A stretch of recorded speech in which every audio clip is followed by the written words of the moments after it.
अब जरा आपको लिए चलते हैं जम्मू, क्योंकि जम्मू की आज की तस्वीरें इंतहाई अहम है। तस्वीरों से पहले जरा खबर आप सुन लीजिएगा, क्योंकि जम्मू के अंदर आज पीएचई डेलीवेजर्स का एहतजाजी मुजाहिरा हुआ है और पीएचई डेलीवेजर्स ने आज अपने मुतालबात को मनवाने के लिए मरकजी वजीर डॉक्टर जितेंद्र के घर के घेराव करने की भी खबर सामने आ रही है। ताहम पुलिस ने बरवक्त कार्रवाई करते हुए एहतजाजी मुजाहिरीन को वहां से निकाला और बाद में मीडिया के साथ गुफ्तगू करते हुए इन डेलीवेजर्स ने इल्जाम आयद किया कि साबिका हुकूमत से लेकर मौजूदा दौर तक वादे बहुत ज्यादा किए जा रहे हैं, लेकिन वफा करने का जब वक्त आता है तो लोग मुंह फेर देते हैं। साबिका गवर्नर से लेकर मौजूदा लेफ्टिनेंट गवर्नर के दौर में भी कई कमेटियों का तश्कील अमल में लाया गया, लेकिन अभी तक भी कमेटियां कोई हतमी फैसला नहीं ले पा रही है और कई डेलीवेजर्स की तनख्वाहें भी अब बंद हो रही है। तस्वीर आपके सामने है जी कि किस तरीके का माहौल वहां पर है, क्या कुछ वहां पर हो रहा है, इस पर मजीद गुफ्तगू करूंगा। अनिल के पास सबसे पहले चलेंगे और मेरे साथ होशियार सिंह साहब भी ज्वाइन करेंगे जो आज इस मुजाहिरे की पेशवाई भी कर रहे थे। अनिल, जरा पहले आप अपडेट कीजिएगा। ये जो हमें दिल्ली बैठी खबर आ रही थी वो ये थी कि डॉक्टर जितेंद्र सिंह की रिहाइश गाह तक जाना चाहते थे, जहां पर वो रह रहे थे, वहां पर एहतजाज करना चाहते थे। पुलिस ने इन्हें बीच में रोककर वहां से पीछे किया। किस हद तक इस खबर की सदाकत है, सही है ये? और अब खबर ये भी है कि 28 तारीख के बाद एक लंबे जद्दोजहद और लंबी प्रोटेस्ट रैली का ऐलान कर दिया है एम्प्लॉयज ने। न सिर्फ पीएचई डेलीवेजर्स ने बल्कि अदर कैजुअल और डेलीवेजर एम्प्लॉयज भी 28 के बाद बड़े धरने की तैयारी में है।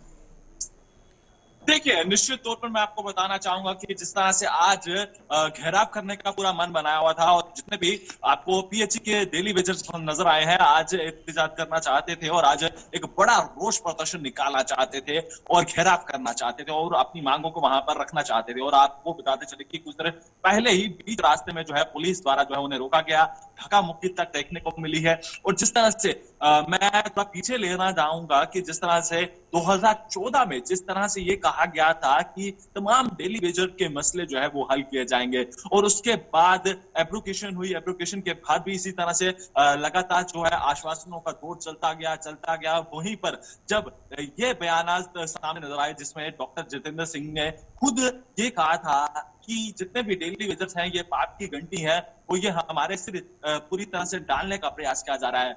मगर वो तब से लेके ही अब तक जो है तमाम डेलीवेजर्स के अंदर रोष है, वो कहीं ना कहीं गुस्सा जाहिर करते हैं। हालांकि उनका ये कहना है, चलिए ये बात तो पिछले सरकारों ने हमें जो हमसे किया वो किया। हालांकि 2014 से जब से आप पर आश्वासन था और देश के यशस्वी प्रधानमंत्री पर भरोसा था कि ये आश्वासन दिया गया था कि जल्द ही नई पॉलिसी लाई जाएगी और उन डेलीवेजर्स को जो है उनके लिए कोई ना कोई ऐसी पॉलिसी फ्रेम की जाएगी जो उनको राहत भरी सांस देखने को मिलेगी। मगर आज 2022 आ चुका है, मगर समा ऐसा है कि हर एक गरीब परिवार में आपने देखा होगा कि कई सारे डेलीवेजर्स ने सुसाइड कर लिया, कई सारे डेलीवेजर्स चाहे वो पीडीडी विभाग के हो या फिर अन्य अनिल, अब ये बताइएगा क्या पुलिस ने आज बल का इस्तेमाल किया या पीसफुली सारा रेस्टोर हुआ? देखिए, शुरुआती तौर पर जो है यह पूरा प्रदर्शन जो है वो पीसफुली चल रहा था। जब नजदीक पहुंचने की कोशिश की गई तो पुलिस द्वारा वहां पर रोकने का कोशिश की गई और उस बीच जो है वो धक्का मुक्की तक जो है वो देखने को मिली है और प्रदर्शनकारी जो थे वहां पर आक्रोश में थे, गुस्से में। देखिए, साफ तौर पर गुस्सा तो उनका बनता था क्योंकि जो आश्वासन दिए जाते हैं जम्मू कश्मीर के माननीय ये जो खबर अब 28 तारीख से आ रही है कि 28 तारीख से एक लॉन्ग मार्च और प्रोटेस्ट रैलीज की एक बात सामने आ रही है, क्या सभी इस पर एक पेज पर है? क्योंकि अभी हम देख रहे हैं कि डेलीवेजर्स भी बात की बोलियां बोल रहे हैं, अलग अलग पार्टी ग्रुप से अलग अलग आवाजें सामने आ रही हैं। देखिए, मैं आपको ये जरूर बताना चाहूंगा कि जम्मू कश्मीर आप प्रदर्शनों का केंद्र बनता हुआ नजर आ रहा है, चाहे वो डेंटल सर्जन हो, बीएसएफ हो, बॉर्डर बटालियन हो या फिर अन्य वर्ग के लोग हो। अब एक स्टेज पर आने का पूरा मन बनाया गया है और इनका यह भी कहना है कि आने वाले समय में हो सकता है कि दिल्ली के अंदर जो है वो कूच किया जाए। जिस तरह से जो खबरें अब नजर आ रही हैं जिसमें 28 तारीख का जिक्र किया जा रहा है और 3 मार्च को दिल्ली के अंदर जो है वो कूच हो सकता है। क्योंकि ये बड़ी खबर इस वक्त जो आ रही है, सामने नजर आ रही है कि 3 मार्च को जो है पीएमओ हाउस का जो है वो घेराव हो सकता है। चलिए, बहुत बहुत शुक्रिया जी अनिल हमारे साथ ज्वाइन करने के लिए जम्मू से। जरा सीधे जम्मू ही चलते हैं, हमारे साथ होशियार सिंह साहब भी ज्वाइन किए हुए हैं जी, फोन लाइन पर है मेरे साथ।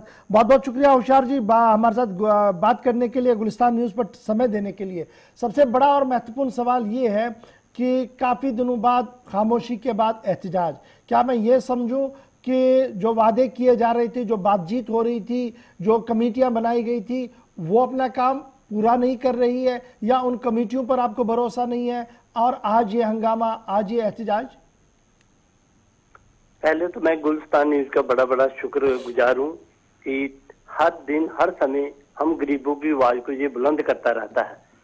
उसके साथ ही हमारे आए दिन प्रोटेस्ट प्रदर्शन चलते थे, जिसमें हमारा एक डेलीगेशन एलजी साहब से पिछले कोई 2 साल के करीब मिला था। उनसे उन्होंने ये आश्वस्त किया था कि आपकी जो भी डिमांडें हैं, जायज डिमांडें, उनको पूरा किया जाएगा। अफसोस, जितना टाइम उन्होंने बोला था, हमारी बीडीसी की इलेक्शन चली, उसके बाद मैं तुरंत आपके हक में कोई ना कोई फैसला दूंगा। अफसोस ये रहा कि डीजीसी की इलेक्शन भी हो गई और इनके मेंबर भी, डीजीसी के मेंबर भी काफी हद तक जीत के आए, मगर जब ना उम्मीद की हमें लगा कि हमको सिर्फ एक टकरावबाजी वाली नीति से हमारा टाइम निकालने की कोशिश कर रहे हैं, तो उसके बाद हमने चैन हंगर स्टाइल शुरू की थी, जो तकरीबन 49 दिन के करीब चली। उसी में कोरोना पीक पे था, तो हम और मेरे 2-3 साथी थे जो कोरोना पॉजिटिव हुए। हम उसकी वजह से हमारे घर का एक सदस्य भी पूरा हो गया। मेरे फादर साहब थे, वो भी एक्सपायर हो गए। एक हमारे ताजी रजिंदर जी हैं, उनके भी फादर साहब एक्सपायर हो गए इसी कोरोना पॉजिटिव में। तो एक रवि हंस जी हमारे मेंबर, जो कि 2-3 महीने बीमार रहे। अब इतनी बड़ी ट्रेजेडी होने के बाद हम 2-4 महीने उसी सिलसिले में परेशानी में हमारे निकल गए। अब जैसे ही टाइम निकला, हमने फिर कोशिश की सरकार को जगाने की, क्योंकि पिछली भी सरकारों ने हमें यूज एंड थ्रो वाली पॉलिसी हमारे साथ अपनाई। इलेक्शन के टाइम हमारे साथ वादे करके हमसे वोट लेकर तो हमें फिर गुमराह करके छोड़ देते थे। वोट बैंक वाली राजनीति हमारे साथ होती रही। अच्छा जी होशियार जी, एक बड़ी इंपॉर्टेंट बात है, मैं आज बहुत सारे आपके लीडर से गुफ्तगू कर रहा था, अलग अलग बातें सामने आ रही, एक दूसरे को मानने के लिए आप तैयार नहीं है, एक दूसरे के साथ आप बैठने के लिए तैयार नहीं है, तो कैसे आप सरकार को मनवाएंगे बात? आधे लोग कह रहे हैं कि ये जो आज किया गया है तो पॉलिटिकल ड्रामा है जी, इनके पीछे एक पॉलिटिकल बैकिंग है, आप ही के लोग वो भी आज कह रहे थे। मैं एक बात बता देता हूँ, हमारी कोई एसोसिएशन, एक एसोसिएशन काम नहीं करी।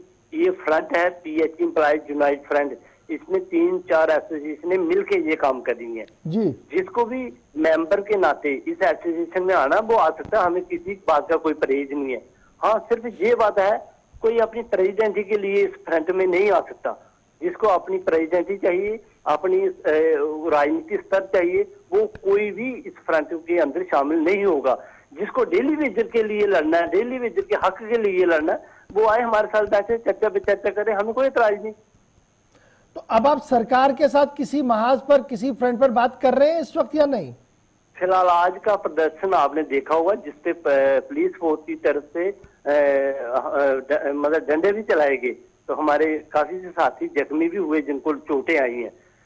आज का मेमोरेंडम हमने डॉक्टर जितेंद्र सिंह के हवाले करने का मसला था, तो जो उनके थ्रू हमने कर भी दिया, मान के चलो। अगर 5-7 दिन के अंदर अंदर गवर्नमेंट कोई अच्छे स्टेप नहीं उठाती हमारे हक में, जिसमें रेगुलेशन पॉलिसी है, जिसमें हमारा 6-7 साल का पेंडिंग वेजेज है, तो मिनी वेजेज एक्ट बनता है जो ड्यूटी के तहत हैज पर दिल्ली में है, वो हमको भी मिलना चाहिए। अगर 370 टूटा है तो उस ड्यूटी बनने के बाद जो बेनिफिट आम डेली वेजर को अदर ड्यूटी में मिले हैं जैसे दिल्ली में, वो हमें भी मिलने चाहिए। हम इससे ज्यादा कुछ नहीं मांग रहे। बहुत शुक्रिया जी हमारे साथ ज्वाइन करने के लिए। ये तो थी बात जनाब पीएचई डेलीवेजर्स की, कैजुअल्स की, जो एहतजाज कर रहे थे।